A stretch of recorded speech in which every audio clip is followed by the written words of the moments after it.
It's Atlanta's #1 hip-hop station, Hot 107.9 and home for the Ricky Smiley Morning Show. Of course, you know it's your boy B.High, radio shout-in. Stepping in the building right now, I have a doctor, author, financial advisor, business owner, and web host, Dr. Boyce Watkins. What's good with it, boss? Oh, not much, brother. How you doing today, man? I mean, I'm feeling good, feeling great right now, man. I'm ready to get into this all-black national convention, though, doctor. Yeah, man. Yeah, we pulling everything together, trying to have a real black conversation. You know, I use the words all black just to make a very clear point. You ain't got to be black to be there, but everything that we talk about, the whole agenda from start to finish is black, black, black, black, black. You know, it's not like the Democratic National Convention where they might mention black folks for like 3 seconds. Exactly. You know, the Republican National Convention, you know, where they don't mention black people at all.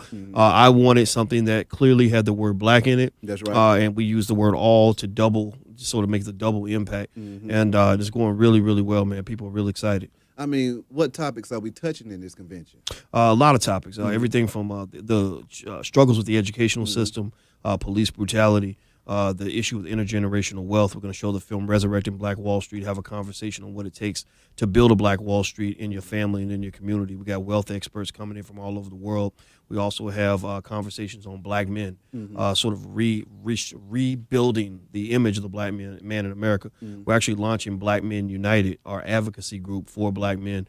So it's a strong panel. We got different brothers from different perspectives, from David Banner and Killer Mike to guys like Dr. Roosevelt Mitchell III, Yurima Karama, et cetera, who are going, you know, and also, in fact, there's a brother named Ken Williams, who's a former police detective, who's going to talk about police brutality. And so just lots of experts, man, that just, you know, are going to create something that I think is going to be just beautiful. Now, what is it that made you go ahead and decide to do the convention to begin with? I don't know, man. It came kind of like a flash of inspiration, to be honest with you. I mean, we have been doing events all over the country. We've probably gone to maybe 25 cities like this year. Yeah. And it was like, I just said, you know, we need to do something really special.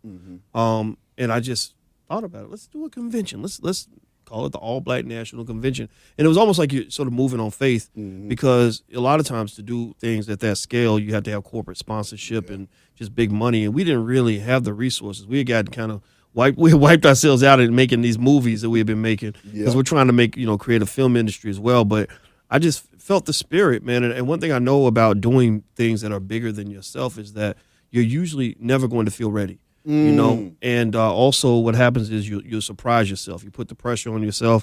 You just go hard and you have faith. And next thing you know, things kind of unfold. And so I've grown through this, man. I mean, I really didn't know exactly how it was going to turn out, but the support's been amazing. And now we're starting to hear from all these people around the world who are excited just like we are. How do you feel when you look up and you see your people helping to finance what's going on through group economics? I think it's incredibly important, because black people have to realize that we are not economically and psychologically handicapped. You know, we have been brainwashed to believe that we are a charity case, that we don't have the capacity to educate our own children, that we don't have the ability to create our own jobs, that we don't have the ability to do anything by ourselves without somebody coming along and saving us. And to understand how racial inequality works, think about how many things that white people do for themselves on a regular basis that we just don't believe we have the ability to do on our own. And I think that's wrong. And so maybe with this particular convention, there's no corporate sponsorship. Money ain't coming from outside the community. The bulk of everything comes from two companies I'm a part owner in. One is the blackbusinessschool.com, where we got 30,000 students, mostly black, who are learning business and economics and everything else, and how to start companies and all this other stuff.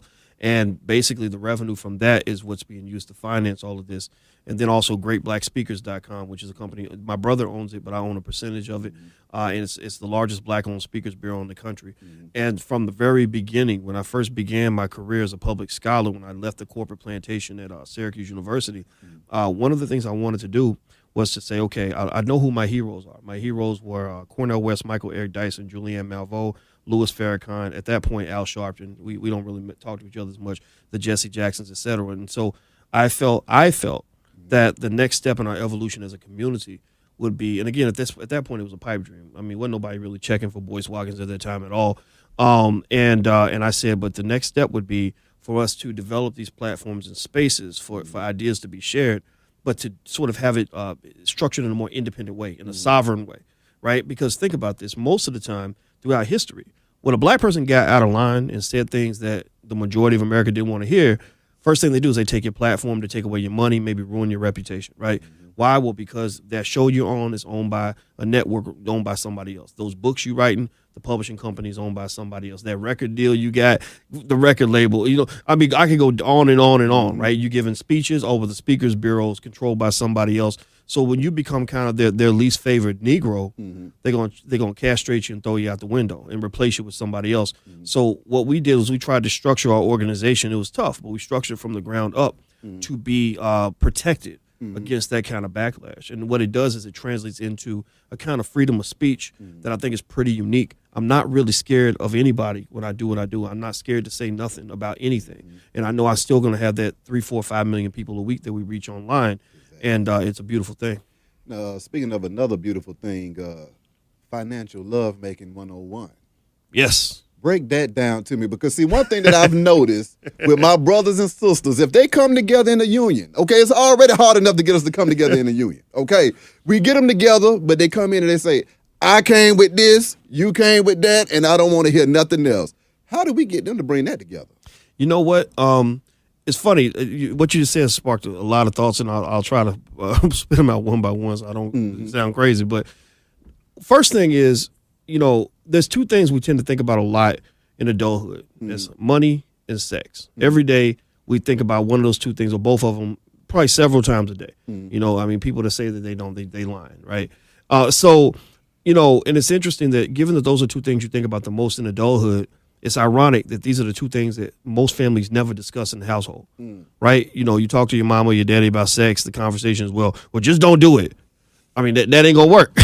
And just save your money. Right. I mean, right. We've been, human beings have existed for millions of years. People gonna always be having sex, right? And so same thing with money. Money becomes just such a powerful force in the lives of all of us that it's crazy that we would go into a capitalist society where money moves the whole society, and you don't understand nothing about money. It's a lot like being thrown into the NBA and you had never dribbled a basketball. You don't even know which basket to put the ball in, right? And so that's where a lot of us are. So when I thought about how to teach money, just money by itself, just worshiping money and all that always bored me. I was never interested in that. But I was intrigued by the power of money and the way it shapes people's lives, the way it shapes us as human beings.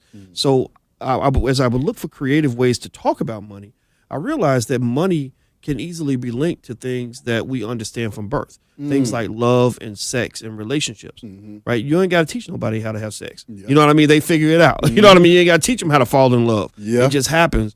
And what's ironic, what's very interesting is that there are an infinite number of ways I can show you how the way you see money, the way you do business, the way we choose to buy black or not buy black, all of that links back to the universal language of love. And if you understand love, then you can understand investing, you can understand risk return, you can understand all of that. So financial lovemaking was just kind of like a fun little exercise. So a lot of couples will read it to talk about how they can merge, because that's the thing. Black people, unfortunately, because so many of us are traumatized and have that distrust, we have a hard time loving each other.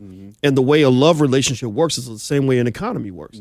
When you don't have trust, then you don't have exchange, right? Like if you got a business and I'm a consumer and I don't trust you, I'm not going to give you my money, right? Or if you're a business and you don't trust me as a customer, then you're not going to treat me. You're going to treat me in a way that's not going to make anything good come out of that relationship, right?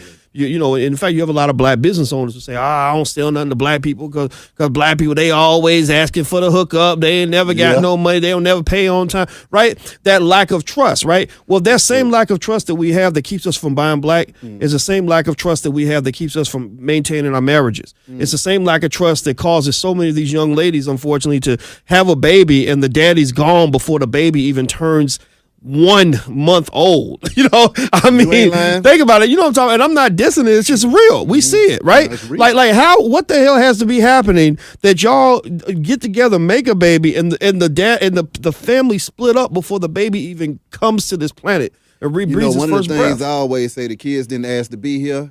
And you figured out how to love somebody for them few minutes that y'all was getting it on, so y'all better figure it out when it comes to raising this child. Absolutely, and it is crazy. I mean, and I mean, the obvious thing is that's really not love, right? Exactly. That's something else. It's lust, it's attraction, it's all of that. Exactly. It's instant gratification. It's I want this because it's going to feel good, right? To me, love is something that's much stronger, subtler, requires more discipline, more commitment. Me really loving somebody, especially if I'm traumatized and I'm hurt. Me loving somebody requires a lot of discipline. I got to fight through some walls. I got to fight through my walls and then your walls. You know what I mean? And so really, if you think about it, the ability of a black man to love a black woman requires him to have a deep-seated commitment to the black woman because the black woman's been through so much. In fact, for many black women, the first man she ever loved, her father, was not there for whatever reason. And so she's bringing that kind of those issues into the relationship that she may not even know are there. And a man has to really love her to fight through all of that. And the same thing is true. We know a lot of brothers out here are crazy because of what we go through as black men.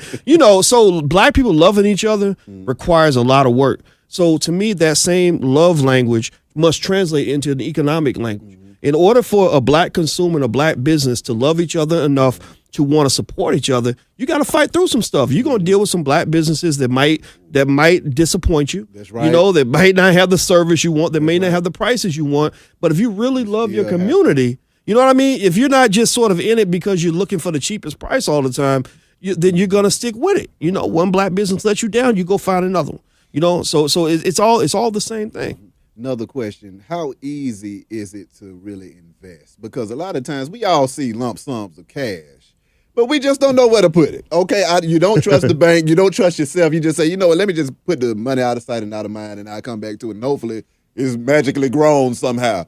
How can we get into the business of investing our money and watching it grow? At the blackbusinessschool.com, which people can actually join for free initially, we send them a video immediately on how to buy your first share of stock in 10 minutes. And what we do, the reason we do that is because we want the stock market to stop being scary to people. There's no whites only sign on the stock market. You ain't got to be a millionaire to be in the stock market. You ain't got to have a PhD in finance to invest in the stock market. When you look at the gap in wealth between the rich and the middle class and the poor, most of that gap can be explained by one major factor, and that is stock market participation. You see, your money is not, you ask a 4-year-old, like, what is money? A 4-year-old will say something like, money's what I use to buy stuff, right? Or I can go buy candy with that, right? But then you go up 20 years, that same person might still think that that's what money is, that money's just used to buy stuff. And that's what they call consumption. Money's not supposed to be used all the time for consumption. Money is capital.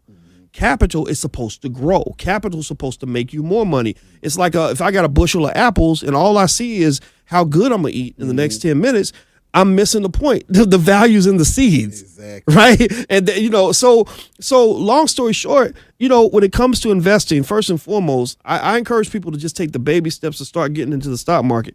They think that it's about picking the right stock at the right time and and trading back and forth like the stock market's a casino. It ain't none of that. No, really, and I've studied all this. My whole dissertation was on the stock market. I know I studied the data, the history, all of that. And I'm going to tell you like this. Look, basically like this. If somebody wants to get started in the stock market, all they got to do is take about $100 a month and invest $100 a month in the market. Just pick any stock. Doesn't matter what stock you pick. Just randomly pick stocks, do $100 a month, and keep educating yourself over time. And I guarantee you, in 20, 30 years, you're going to have money. You're going to have a lot of money. And so some people may say, well, 30 years, I don't want to wait that long. But if you got a newborn baby, I mean, think about this. You do that for your child from the time they're born. And by the time they're 30, they got hundreds of thousands, if not over $1 million available in the market. That's a game changer for them. They can make different life choices than you made. They're not going to have to go in debt to go to school. They're not have to go in debt to buy a house. They're not going to have to go in debt to get married. You know what? They're going to be able to quit their job and start a business and get the money without it being a big deal. And so the biggest thing about wealth building that I think a lot of people forget is that wealth building, if you look at most wealthy families throughout the history of the world, most wealthy families accumulate their wealth over many decades, many generations. Wealth building is not a sprint. It's not a sprint. It is a marathon, and it's a relay race. It's something where you run as fast as you can. You hand the baton off to your kids and make sure they're in a better position than you were. I'm glad you said that, Doctor, because when we think about wealth and trying to have money as black people, we want what LeBron has.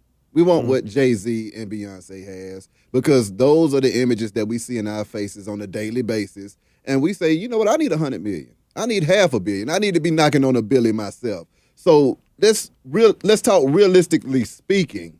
If you're trying to come out of the hood and you want to make sure that your child is living good, what is the steps that they need to take with their tax return February? Okay, it's funny, but actually, I had to start with what you were saying Yeah. about LeBron and all that, man. I was talking to the brother who was on A Different World, who played Dwayne Wayne's friend Ron. Uh-huh. And it's funny, man, because he said something that I thought was real cool. He said people don't understand that 80% of the wealth in this world has been in the last 2 years was created in Silicon Valley in technology. That literally, if we were as committed to technology as we are to basketball and singing and dancing and rapping and balling and all this other stuff, we could take over a sector that literally is where money is just being printed every day. You know, you can't afford to buy a house in Silicon Valley because there's so much money out there, right? And so basically, you know, if you talk about, you know, where the money's at, the money's not in entertainment. Most entertainers I know, you know a lot of entertainers too. You know the real story. A lot of these entertainers are not doing very well. They are this close to being homeless, and they're trying to maintain an illusion for the public, you know, fake it till you make it. You know, so you know, basically what I would say with our kids is we got to just realize like where the money's at. Mark Zuckerberg, who created Facebook, Mark Zuckerberg makes more money in a month than LeBron James will make in his whole entire life. He makes $1 billion a month from a business he created while he was in college. He started Facebook when he was 19 in college. Everybody else is going out getting turned up. He was sitting in front of the computer, pecking away, building a business, right? So, you know, we got to really think about where the money's at. But to your point, to what you were saying specifically, what somebody could do right now with their tax return, I would say number one, you have to have like a cushion of savings somewhere. Have something that can be easily turned into cash because you save your money so your money can save you. So you may do that by putting your money, even if you put it in the stock market. The stock market is liquid. Liquid means that it can easily be turned into cash. If you need the money tomorrow, you sell the stock and you got the cash. But so I would go to the stock market, man, because you know, like since Obama got elected, I'm telling you like this, just being real. Obama's policies, most of his policies did not help black people. They really didn't. But one thing that he did was he helped the stock market a lot. When they spent all that money recovering from the crash in 2008, that money went straight to the bank, straight to the stock market. Anybody who was in the stock market made a lot of money when the recovery took place. Even small investors in the stock market. So, you know, if I got, you know, let's say $1,000 for my refund, I go to, you know, Ameritrade somewhere else, get a little account, start buying some shares of stock. It does not matter really what stocks you pick. It ain't about picking the right stock at the right time. They did a study. I'll tell you why it doesn't matter. Look, they did a study where they had monkeys picking stocks by throwing darts at a wall. And so when, you know, wherever the dart landed, if it landed on IBM, they bought IBM. If it landed on Sears, they bought Sears. If it landed on Kodak, they bought Kodak. And then they compared the performance of the stocks picked by the monkeys to the best, smartest experts on Wall Street. And you know what happened? The monkeys won half the time. Are you serious? The monkeys won half the time. Yeah, so anybody who's out here kind of talking about like, oh, you got to pick this stock at this time, they're kind of making it into like a casino, and that's not really what the market has to be. Really, if you just spread your money out, don't put all your eggs in one basket. Your grandmother probably told you that when you were a baby, and just buy consistently and be patient. Just leave your money there. Let it keep growing. Keep adding money to it. Then eventually your wealth will grow, but it doesn't happen overnight. Now, if somebody wants to make fast money sometimes, you know, I don't recommend this being your only investment strategy, but I have found that the quickest, easiest way to make a lot of money quickly is by becoming a really, really good entrepreneur. Like if you want your family to really have money, then what you do is you shift the culture in your family right now. What do? Do not raise your children to believe that the only way they can get money is by going to a job and getting a paycheck. That might be a way to get some money. It works sometimes for some people, but there's nobody in America that's more unemployed than black people. So why would you want to depend on corporate America, which has proven itself to be racist time and again, to give you everything you need financially? So what I do with my kid is I would have my child, you know, learning reading, writing, math, and black history and all the other stuff they need to know. And they can learn how to get a job if they want to. But from a very early age, I'm training them on having their own business. We're talking about this every day. We're going out here hustling, showing ways to get money. Because when you learn how to just go out here and just get money, then you never feel unemployed. You never feel like you're always just down and out and broke. Revenue coming in from somewhere. Yeah, you always figure it out. I mean, and that's really the new millennial way to make money. I mean, you know, and so to me, like I've had businesses where I've invested $5,000 and turned it into $250,000 in like a year or two. Yeah, I mean, and so to me, the best decision I ever made in my life was not to go get a PhD. My PhD paid off. I made over $100,000 a year. I was doing okay doing that. But the best decision I ever made was when I just committed myself to really learning how to be a good entrepreneur. When you learn how to do that, man, it's like learning how to be a hunter. If you know how to hunt and you know how to get an animal in the woods and cook it and skin it and all that, you never feel like you're gonna starve to death because the restaurants are closed. You know how to go get food, somehow. theblackbusinessschool.com. What are some of the courses and topics that you cover on that website? Well, at theblackbusinessschool.com, and it's I want to make sure you said the Black Business School. I want to make sure people always know that there's the Black Business School. We cover a lot of stuff, man. We have classes on everything from how to invest in the stock market to how to brand yourself. If you're a blogger or a public figure. Damon Dash co-teaches a class with me called Intelligent Boss Moves, where we talk about ways to build your independent business like a boss. And I saw Dame last week, and it's like, Dame has a unique personality, and it has led to a lot of success. I mean, he's done some really amazing big things. But I think also you supplement that with all the details in the middle so that people kind of can see it. Because I don't really think, that people should simply sit back and idolize what anybody has done. Him, me, or your favorite entertainer, whoever it is.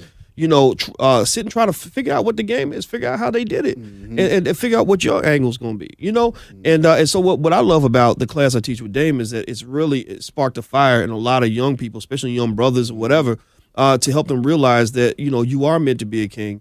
And unfortunately, in this society, the black man is not always positioned to be the king. Nobody will invite you into their castle and make you the king. They're going to make you the servant, or they're going to make you the entertainment. So if you want to be a king and you're a black man that wants to be a king needs to learn how to build a castle. Exactly. At least that's what I found. You said that. Now, I mean, how do you think that this whole digital age has affected entrepreneurship and economics?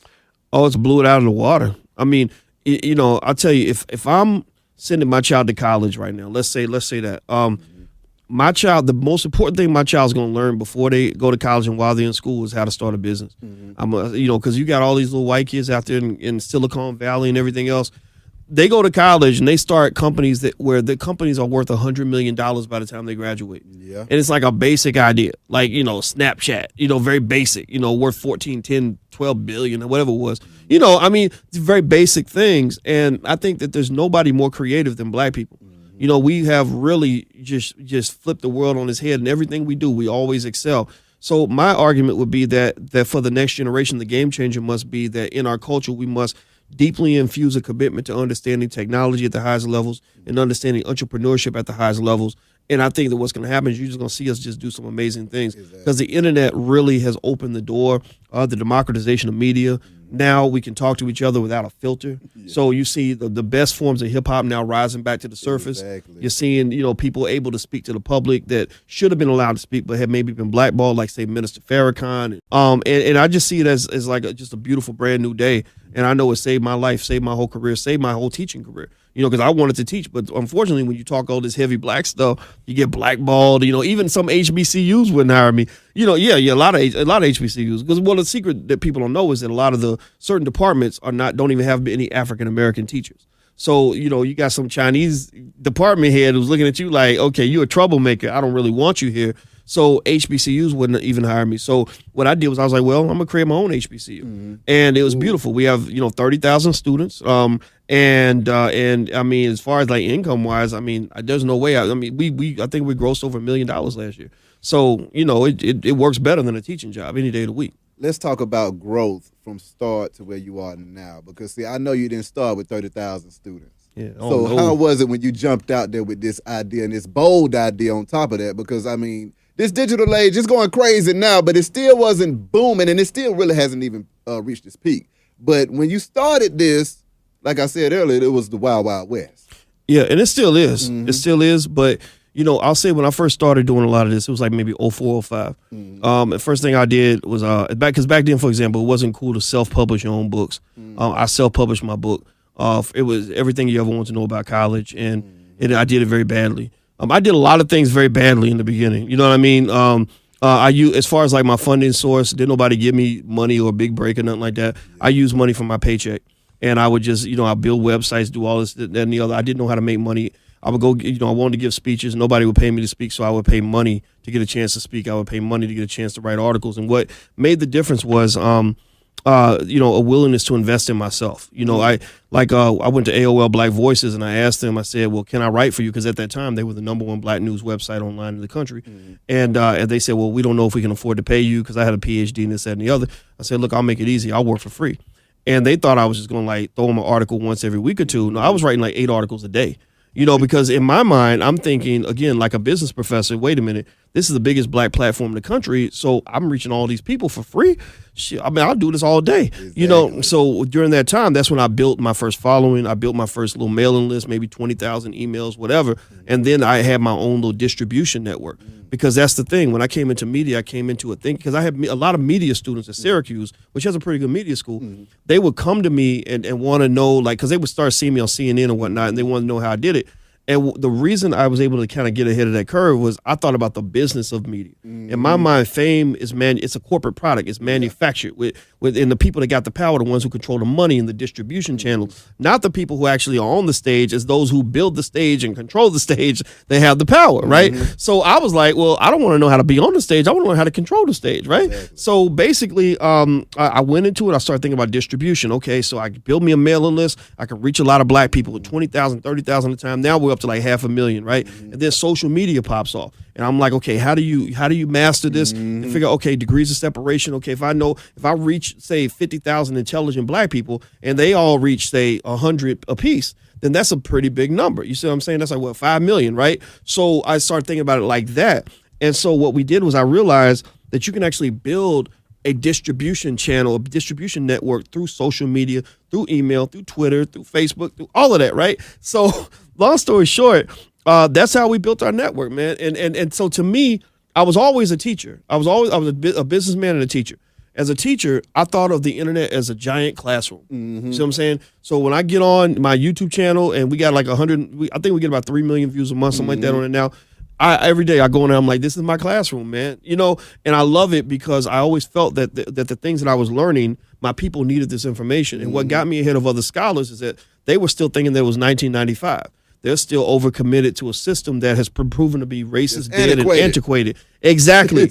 Exactly. And I was like, well, okay, y'all's asses can sit in the back. Y'all just stay in academia, keep being turtles, keep hoping that maths are gonna hook you up. I'm gonna run over here and see what happens.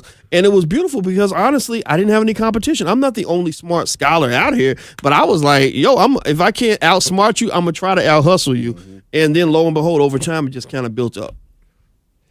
Give me that camera, JG. If y'all do not listen to exactly what he just said and follow him step by step, use the damn fool. Use the damn fool. Okay, now, doctor. Now, because you just gave the whole game to these folks, and the folks don't run with this, they don't have no excuses. I don't want to hear no excuses after this. Now, you and Dame Dash coming together, getting into the films and stuff. How do you feel about getting into the content game? You know what? I've always seen the content game as a part of what I did. Creating content is easy in my mind because I don't think of it as something that has to look a certain way all the time. It's more about the substance. I've never been a person that's really thought much about flash. I try to think about substance. I try to learn about flash, but substance is, I think, my strength.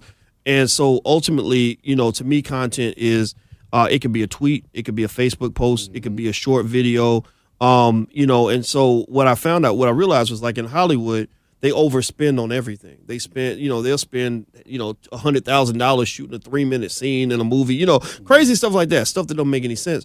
So what I realized is that there's space for like this whole industry of good content, good films, good shows that black people want to see, where you don't have to go through traditional distribution channels. You ain't got to wait for Lionsgate or Sony to hook you up. You can actually, if you got big enough social media and everything else, you can distribute that way. So, so now my first foray into that was we started making our own films. Like we made Resurrecting Black Wall Street, the blueprint to telling the story about the Black Wall Street Massacre in Tulsa, Oklahoma. And that maybe let's say it cost us $25 or less to make. But we were able to flip that into our audience and bring back, let's say, 150, something like that, right? So that's profitable. It ain't Paramount Pictures, but it works, right? It works. Yeah. So with now with Dame and Kanye on the Too Honorable film, you know, it's a different kind of thing. Dame spent a lot of money making the movie. It's a bigger level of investment. But it's a similar idea. You know, we could go through the traditional route, but actually I really like going back to my audience. But we also made another film out west called Steel Justice that we just wrapped on. And again, that's more of an investment. And so what I wanted to do was really to figure out how to utilize our existing distribution channels, but also to use traditional channels as well. So I think with Steel Justice, that might go to a Sony or a Paramount or somebody like that. But really the goal is to sort of flip that money back in to build the base that black people, to help build. I can't do it all by myself, but to play a role in sort of helping to build that base so that it's ours. But, you know, when you know, like if somebody said, hey, boys, here's a show on CNN, that would be cool, but I wouldn't really feel proud of that because it'd be like, okay, I got here because somebody gave me the hookup, okay, it's nice. You know, but when you own something, when you create something that's yours, you know, you plant the seed and grow that tree. Idea to conception. Man, it's like the difference between babysitting a child and making a baby of your own. It's not the same. It's a different level. You know? So to me, what the exciting play is, I want to see a complete production, distribution, and monetization process for film content that's controlled by black people. Well, we can go make the movies. Maybe we can't spend $100 million in this generation. Now, next generation, our kids are going to take it to the next level if we teach them the game the right way. But maybe we're spending less than $100,000 per film. But then when that film gets done, we make the distribution deals where you go through the digital channels. You got, you know, millions of loyal black people who, again, who love the community enough to say, I want to be a part of this. I'm going to support this if it's good. And then also you maybe have a chain of black venues to watch these films. Now, I would call them black movie theaters, but they wouldn't be movie theaters in the traditional sense. It would be just venues with lower cost leases that are comfortable places for people to go watch a movie. You see what I'm saying? Like, so to me, that's exciting because I could see that in my head. You know what I mean? So like this year, we're going to make, I think, about 6 movies this year. Next year, we're going to go for like 15 to 20. And we're just going to do our best, man, see what we can do with it. Now, for those youngsters and just creatives out there right now, see, the issue that they have no shortage of ideas, okay? And they can create anything from scratch. But crossing that chasm to monetization, that's really where the issues lie. How do you monetize that good idea that you have? Okay, 2 things that people got to understand about what you just said. Number one, an idea ain't shit. An idea is like... It's a figment of your imagination until you make it real. You know what I mean? Like it can be great. It has potential, but it's nothing when you first have it. And anybody that's how you know the difference between somebody who's actually built something versus somebody who just has an idea. People with the idea really think that because having the idea is like most of the work. You know what I mean? Like that's not even 1% of what you got to do. It's like the difference between making a baby and raising a baby to the age of 18. Yeah. You know, you can make a, you know, that's the idea. Right. It takes 157,680 dedicated hours to raise a child to the age of 18, but you can make a baby in 5, 10, 15 minutes, depending on how much time you take in the process, right? So ultimately, I would encourage people to make sure you understand that an idea doesn't mean anything until you breathe life into it. And breathing life requires thousands of dedicated hours of your time. So you can have a 1,000 different ideas, but there's only going to be maybe 4, 5, 6, 7, 10 that you can raise all the way to fruition. Just like a person, theoretically, a man could make 1,000 babies, but he can only raise a certain number of children. You know what I mean? In a proper way, right? So when you talk about raising your ideas, make sure you're mature about that. But then also the monetization piece, what that comes down to is something, the conversation I have with a lot of artists. I have a lot of hip hop artists that'll hit me up. And I tell them, you know, my theory is that if you're in any kind of entertainment industry, anything, you should spend as much time studying business as you spend studying your art. You know, like I can think about 2 young artists that came to me. One of them I'll say his name, the other one I won't because I don't want to embarrass him. But one of them is D1. D1 is an artist from the South, very intelligent young guy, man, and makes good music, doing really well.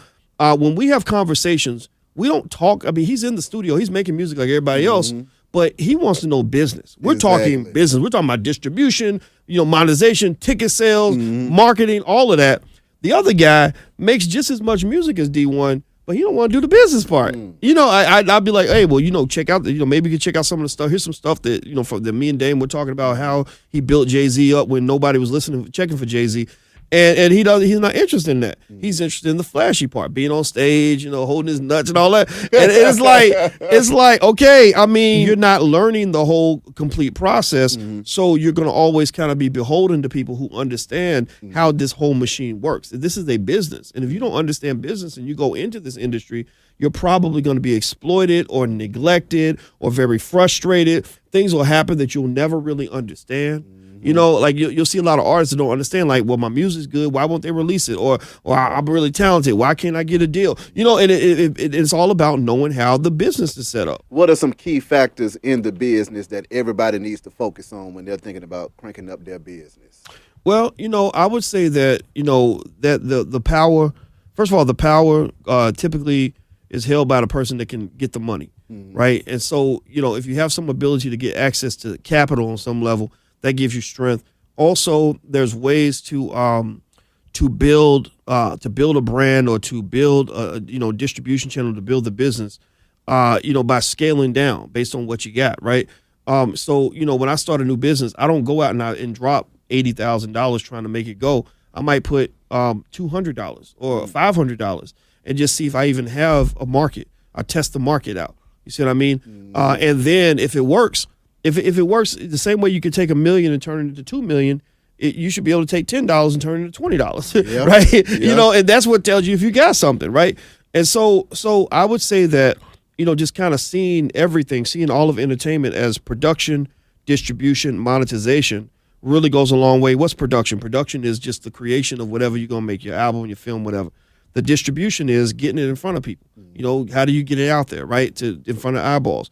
Monetization is, how do you turn fame into fortune, right? People talk about, people being rich and famous, but no, they don't always go together. There's a lot of people who are famous that are not rich. Broke. And it comes down to the ability to take that visibility and get the consumer to engage or to get something to happen that will allow you to monetize that. So whenever we put out a film or anything, we're always thinking, okay, what's the best monetization method? Do we let people in for free and make our money on the merch? Do we bundle the products a certain way? Do we charge for this and not charge for that? Do we do we get them to pay for this person and then tack this other thing onto that? You see what I mean? And the business people kind of know all of this, because a lot of times it's about how you skin the cat that really makes a difference in whether or not you're going to get access to what you're looking for. Now, when you're thinking about the monetization part, do you think you should go corporate or go direct to consumer? You know what? I think it depends on what your opportunities are and how it works. I had a conversation with an artist about that one time where he had already established the ability to sell, let's say, $200,000 or $300,000 worth of albums on his own, and he got offered a record deal. And I said, okay, so you got to ask yourself, what's the value added on this deal that they're offering you? You don't want to get a corporate deal just because, see, sometimes we feel better, like if we're signed, because corporate America kind of legitimizes us. It's like, I'm with Cash Money or I'm with so-and-so. So you start to feel like these labels kind of like, and I think black people, unfortunately, we're more susceptible to that because we need labels to feel validated, and I don't think that's healthy, but we do that sometimes. But truth is there's some situations where what the corporation is going to do for you is something you could already do yourself. In fact, you may be giving them more than they're giving you. So, for example, I had a radio network offer me the chance to do a show. And I said, okay, well, I can already do a show online myself and reach a lot of people. Like, what are you adding? And they were like, well, we can't pay you that much, or the amount they were going to pay me was minimal. And the market wasn't that great. And I said, okay, so what you're doing is you're telling me you're going to eat up a lot of my time, utilize my audience, not compensate me, and I don't really feel like I'm really getting anything from this, right? Now, if they had come up and said, well, you got the network and the distribution, we're going to come up with some money because you're already a proven commodity. You're not a nobody that has nothing, then that would make more sense. You see what I mean? So I think it's a matter of figuring out where you're at. Like, so for example, if I have no platform, then maybe corporate's better because they can give you that platform. Yeah. But if I've already got a platform that's working pretty well, like if I'm a guy like Prince E. I don't know if you ever seen Prince E. This dude puts out videos and gets 30 million views. And whatever. He's already touring around the world just off of that. That I don't really see how a corporation, unless a corporation was really advanced in their thinking, could really offer a deal to him that would even entice him if he's monetizing that even at a minimal level. I mean, lastly, Doctor, the All Black National Convention, hit that one more time, man. Yes, the All Black National Convention. We are going to get together and we're going to talk about all the issues that Black people need to talk about. We're also going to show 3 films. We're going to show Hidden Colors 4, Resurrecting Black Wall Street, and the third film is Generation 1, basically how to establish generational legacies in your family as it pertains to wealth. A lot of people don't know, for example, that 70% of wealthy families lose all their money within one generation. Right. So that's because you're not teaching your children everything you figured out in your hustle. So we're gonna be there for 3 days in Atlanta. Give me a couple of those little nuggets that we got to teach these kids so they'll know what they're looking for.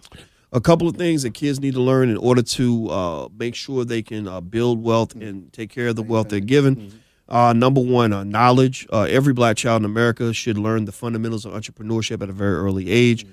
They should never be taught that they can only get a job. They should be taught how to create a job. The second is investment. Again, as I mentioned earlier, if you invest $100 a month for your child from the time they're born, by the time they're 30 to 40 years old, they'll have somewhere close to $1 million. The third component is discipline. It's actually KID. That's the model I use, KID, so people can remember. Discipline is the ability to delay gratification. They've shown that children who can delay gratification at an early age are more successful than other people 30, 40 years down the line. And so, long story short, I would say that, the kids that's the key. I mean, we actually have a wealth building program for children at blackmillionairesoftomorrow.com that people can sign up for. And it's really popular. And basically, what we train our kids to do will create what I call the economic soldiers for the next generation. If we could train 50 to 100,000 Black children on the fundamentals of wealth building, entrepreneurship, and cooperative economics, that first 50,000 will employ the next 50 million. That's going to be the game changer. That will make us the envy of every other community out here. So that's what we focus on, man. So the All Black National Convention, which at allblacknationalconvention.com is where people can buy tickets. We also have a live stream, which you can find at drboycelivestream.com. That's drboycelivestream.com, where basically if you live somewhere else or you can't make it, you can actually watch the live stream. We're going to be there for 3 days. We're going to have panels on police brutality, wealth building, strengthening the Black man, strengthening the Black woman, another panel on the educational system, and a bunch of other things. And we got a lot of cool people. David Banner's coming out. Killer Mike will be there. Judge Olu Stevens, Dr. Tyra Selden, Dr. Roosevelt Mitchell III, Urema Karama. The list goes on and on. So it's going to be amazing. Besides Atlanta, where else? What other cities will you be hitting? You know what? We're not taking this anywhere else. What? Yeah. This is a convention. Right now, the plan is for us to do it I see what's going on here. Yes, we gonna do it one time. It's gonna be a weekend by the end of it. Yeah, we gonna do it one time right here. Now, I do have other events. Dr. Claude Anderson and I, the author of Powernomics, we're doing an event in D.C. in October, and I'm going to different cities doing my thing. But this is the only time where we're really actually pulling out all the guns and bringing everybody together to really do something special. Malik Shabazz is going, just eclectic groups of Black people. And the number one thing I want is, I just said, I told them what I don't want. I don't want the paid off Negroes to be there. I don't want the people that are too institutionalized that they've really lost touch of what reality is and what the truth is in terms of what we're facing as Black people. I want truth tellers there. So, it's going to be awesome. Zaza Ali's coming. I mean, a lot of people will be there. It's going to be great. Doctor, thank you so much for coming through this thing, sir. Thank you, my brother. Thank you. B.High, it's Hot 107.9, man. Let's go.